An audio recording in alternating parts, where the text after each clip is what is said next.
దేవుని నామానికి దేవునికి వందనాలు, దైవ సేవకులకి వందనాలు, దేశ ప్రజలందరికీ వందనాలు చెల్లిస్తున్నాను.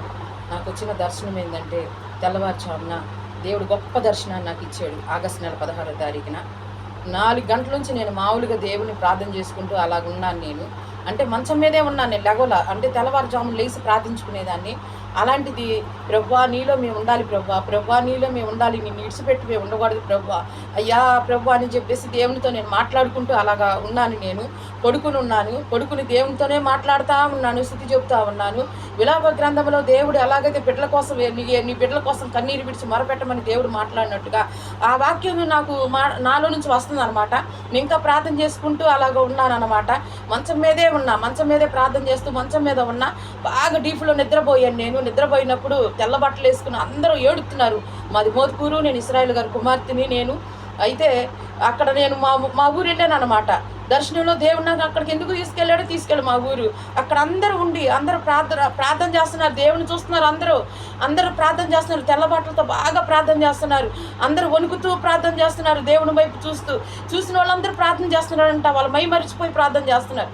సరే, నేను అటుకు వెళ్ళిన తర్వాత అక్కడ నేను నుంచునున్న తర్వాత అక్కడ అందరూ ఏడుస్తూ ప్రార్థన చేస్తున్నారు. ఒక తెల్లబట్టలు ఆయన నా దగ్గరికి నేను నుంచునున్నా. ఎందుకు ఇలా ఏడుస్తున్నారు ఏందని చెప్పేసి ఆయన అడుగుతున్నప్పుడు అలా ఆకాశం వైపు తన చెయ్యి చూపించి అక్కడ చూడమ్మా అని చెప్పేసి అన్నారు. ఇంత చిన్నది ఒకటి, దాంట్లో నుండి యేసయ్య ఆకాశంలో నుంచి కనిపిస్తున్నాడు నాకు.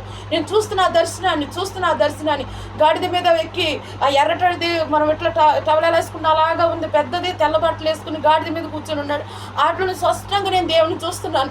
దేవుని నేను చూశాను, నిజంగా నేను చూశాను. తెల్లవారుజామున 5-15 నిమిషాలకి నేను దేవుణ్ణి చూశాను. అలా చూసి నేను ఎంతో ఇదిగా ఏడుస్తున్నాను. తర్వాత ఇంకా నా భుజం మీద తట్టి ఇలాగున్నప్పుడు ఇటు కూడా చూడమ్మా అన్నప్పుడు చూస్తూ ఉన్నాను నేను.